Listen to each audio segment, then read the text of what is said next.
Mehmed II, atau yang biasa dikenal secara luas dengan Muhammad Al-Fatih, merupakan penguasa Utsmani ke-7 yang berkuasa pada tahun 1444 sampai 1446 dan naik tahta lagi di tahun 1451 sampai 1481.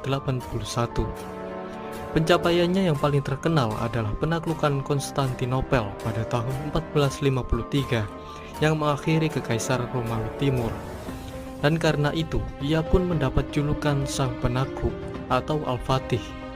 Mehmed dikenal sebagai pemimpin yang cakap dan ahli dalam bidang militer, ilmu pengetahuan, matematika, dan menguasai 6 bahasa saat berumur 21 tahun. Dia dikenal sebagai pahlawan di Turki maupun dunia Islam. Dalam sejarah Islam, Mehmed dikenal sebagai salah seorang pemimpin yang hebat, sebagaimana Sultan Salahuddin Al-Ayyubi dan Sultan Saifuddin Mahmud Al-Qutus. Dan berikut ini adalah sejarah riwayat hidup Muhammad Al-Fatih selengkapnya.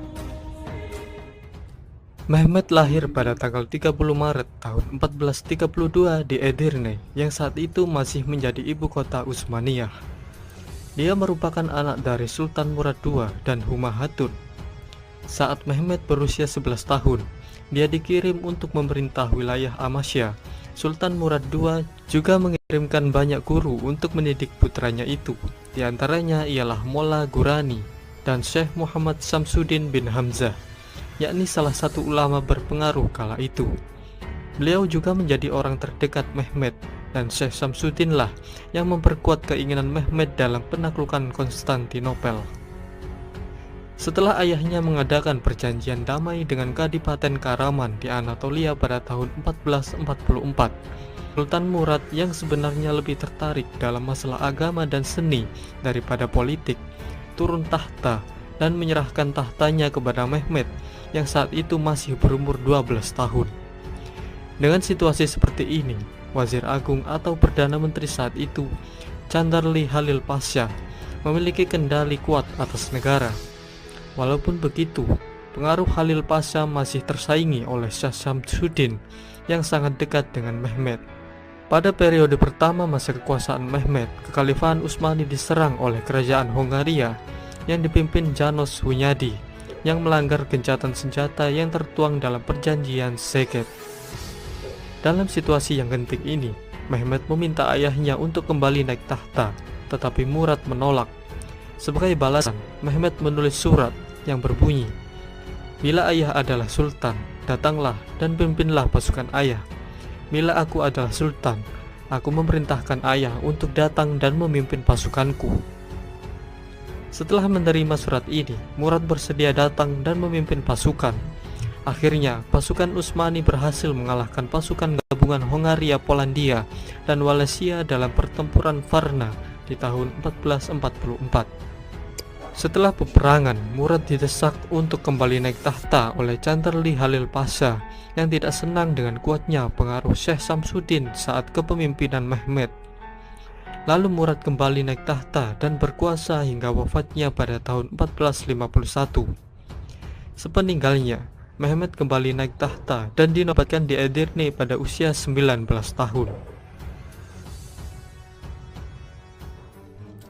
Sebelum Mehmed berkuasa, kota Konstantinopel telah melalui berbagai upaya penaklukan yang telah dilakukan oleh banyak pihak, termasuk para pemimpin muslim dari generasi ke generasi, yang diawali oleh Muawiyah bin Abi Sufyan.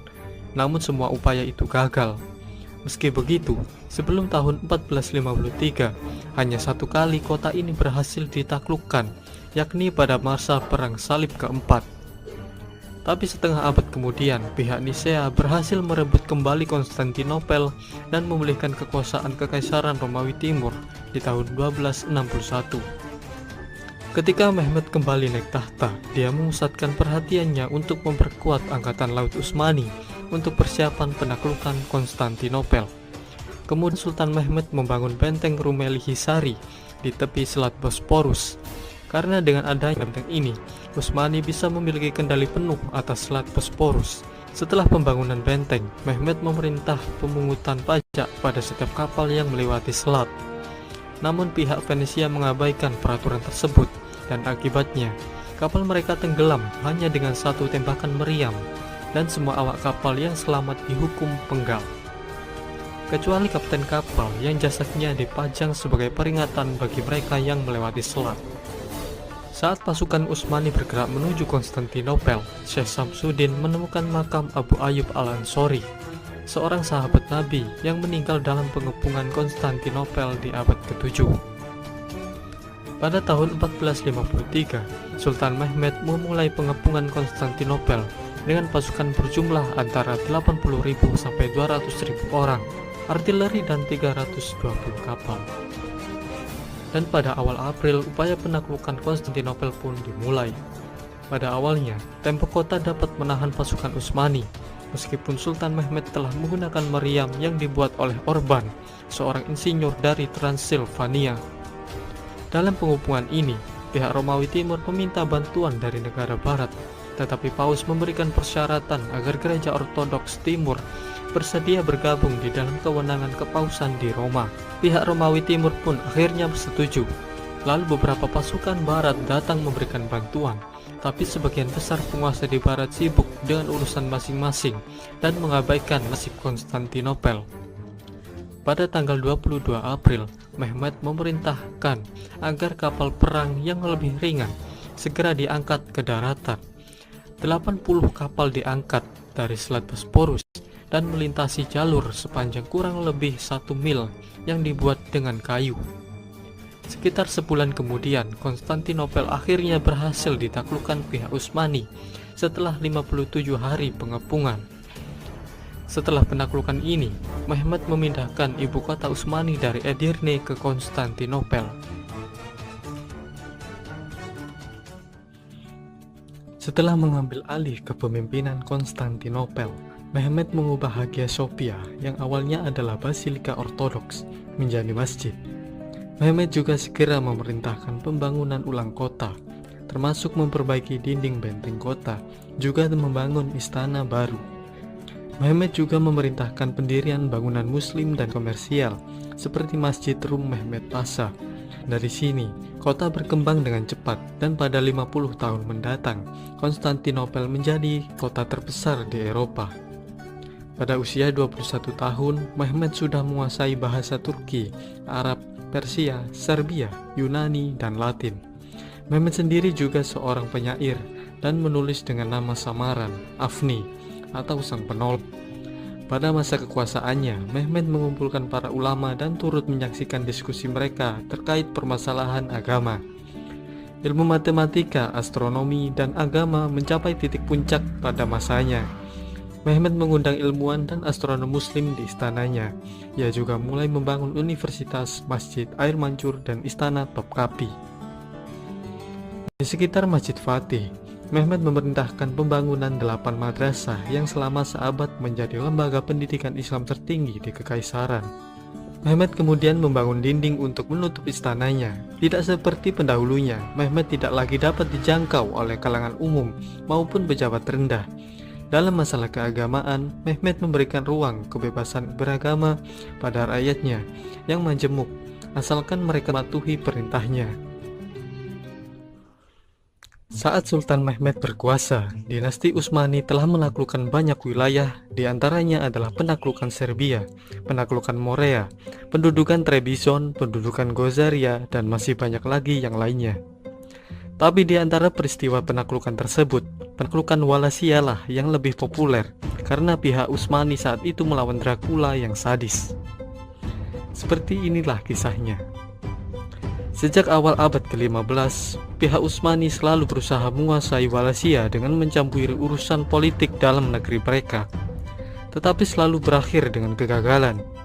Kesultanan Utsmaniyah bersaing dengan kerajaan Hongaria untuk mendapatkan Wallachia, dan untuk mencegah Wallachia jatuh ke dalam pengaruh Hongaria, dinasti Utsmani membebaskan Vlad Dracula, sang penyula yang telah menghabiskan 4 tahun menjadi tahanan Utsmani, agar Vlad dapat merebut tahta Wallachia.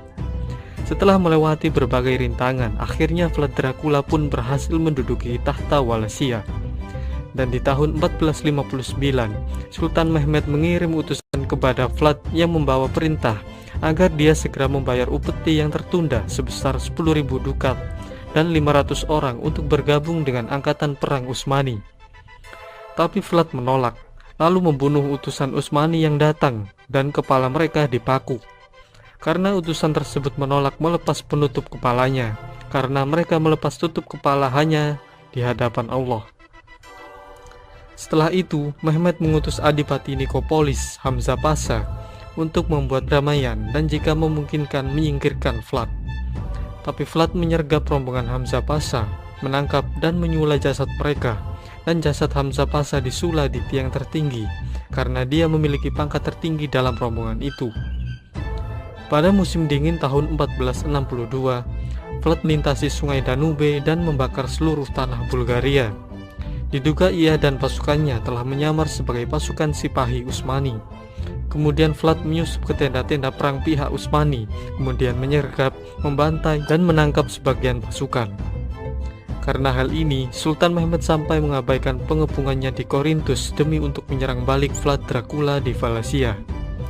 Pertempuran itu pun memakan banyak korban jiwa akibat serangan mendadak yang dilancarkan Vlad saat malam, yang tampaknya ia ingin membunuh Sultan dengan tangannya sendiri. Dikatakan kalau Mehmed sempat mempertimbangkan agar pasukannya mundur saat ia melihat banyak jasad pasukan Utsmani disula di ibu kota Wallachia. Tapi para komandan perangnya meyakinkan sang Sultan untuk tetap tinggal, dan Vlad Dracula pun akhirnya mundur ke pegunungan setelah ia dikhianati oleh para bangsawan dan diserang oleh sekutunya sendiri. Setelah itu, Utsmani menyerang ibu kota Wallachia dan menempatkan saudara Vlad, Radu Selvrumos, di tahta Wallachia. Vlad sendiri melarikan diri ke Hongaria, dan setelah itu, ia justru ditahan setelah didakwa melakukan pemberontakan melawan Matyas Hunyadi, Raja Hongaria dan Kroasia. Di tahun-tahun terakhir kepemimpinan Sultan Mehmed, pasukan Utsmani di bawah kepemimpinan Gedik Ahmed Pasha menduduki Otranto di Italia Selatan pada 1480. Tapi akibat dari kekurangan makanan, sebagian besar pasukannya mundur kembali ke Albania dan meninggalkan 800 infanteri dan 500 kavaleri untuk mempertahankan Otranto. Karena khawatir kalau Roma akan ditaklukkan juga, Paus Sixtus IV menyatakan panggilan perang salib.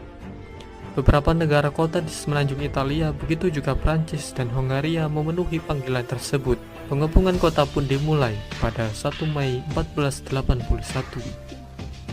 Pada tahun yang sama, Mehmed sendiri bergerak memimpin pasukan, tetapi dia sakit saat sampai Matepe. Saat itu Mehmed berusaha melakukan penaklukan terhadap Rhodos dan Italia Selatan.